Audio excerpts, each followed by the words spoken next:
bilang sama mamanku kita sosial.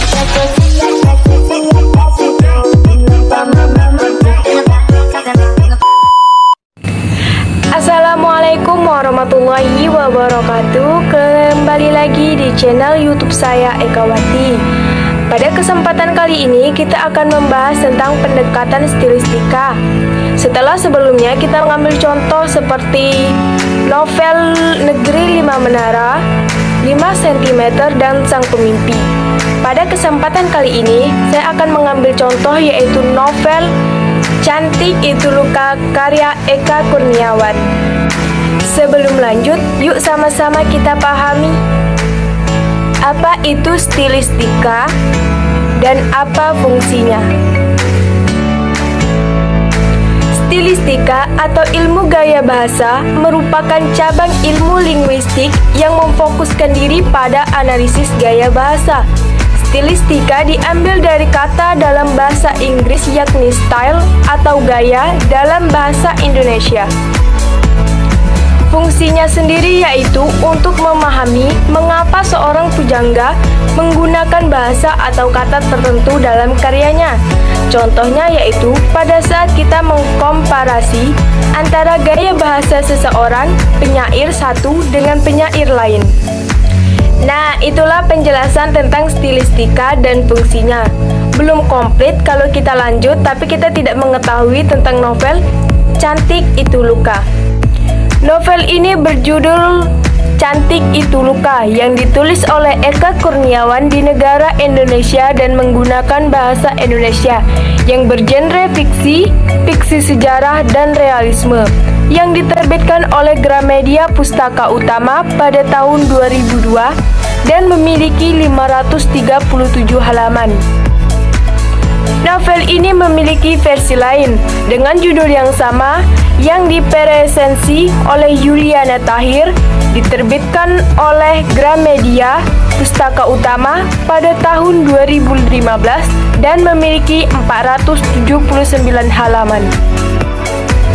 Novel ini pernah masuk daftar panjang Khatulistiwa Literary Award tahun 2003. Pada tahun 2006, terbit edisi bahasa asing pertama atas usaha Rebecca Ota yang menerjemahkannya ke dalam bahasa Jepang. Novel Cantik Itu Luka dengan tebal 537 halaman bisa dikatakan telah mencatat rekor baru dalam sejarah perjalanan novel Indonesia. Sebagai novel paling tebal yang dihasilkan sebagai karya perdana. Selain itu, lewat novel ini, pengarang juga telah melakukan inovasi baru berkaitan dengan model estetika serta gaya penceritaan sebagai satu bentuk pemberontakan atas mainstream umum. Nah, sekarang yuk sama-sama kita belajar pendekatan stilistika yang terdapat pada novel Cantik Itu Luka. Berikut ini beberapa gaya bahasa yang ditemukan dalam novel Cantik Itu Luka karya Eka Kurniawan. Gaya bahasa perbandingan. Penggunaan kata-kata kiasan dan perbandingan yang tepat untuk mengungkapkan sesuatu maksud agar membentuk pemilihan bahasa yang tepat. Pada novel Cantik Itu Luka, hampir isi cerita di dalamnya menggunakan majas perbandingan. Gaya bahasa perbandingan yang ditemukan meliputi personifikasi, metafora, hiperbola, dan perumpamaan. Yang kedua yaitu gaya bahasa sindiran. Gaya bahasa sindiran atau bisa disebut pertautan merupakan suatu gaya bahasa yang berlawanan dari kenyataan dengan tujuan menyindir seseorang. Pada novel Cantik Luka itu sendiri terdapat 3 majas sindiran, yaitu majas ironi, sinisme, dan sarkasme. Yang ketiga yaitu gaya bahasa pertentangan. Gaya bahasa pertentangan merupakan kata-kata berkias yang menyatakan pertentangan dengan yang dimaksudkan sebenarnya yang bertujuan untuk meningkatkan kesan dan pengaruhnya terhadap pembaca atau pendengar.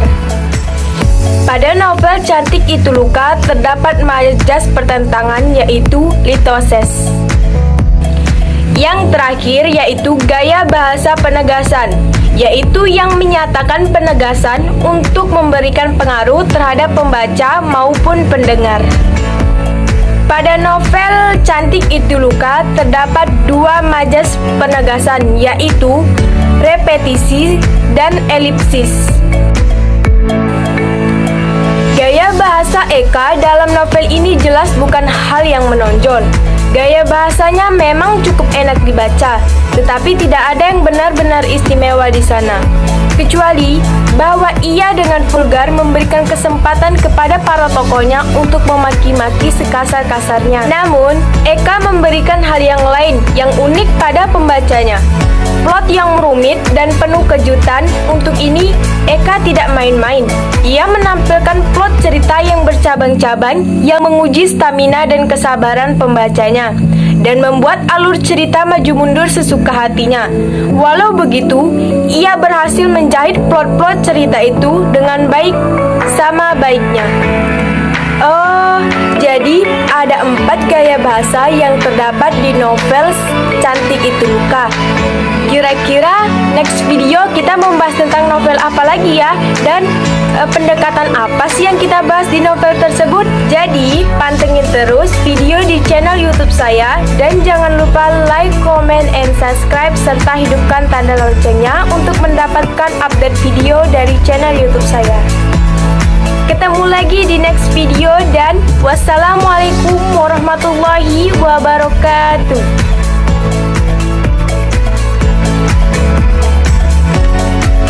Chocolate and bacon, bacon, bacon.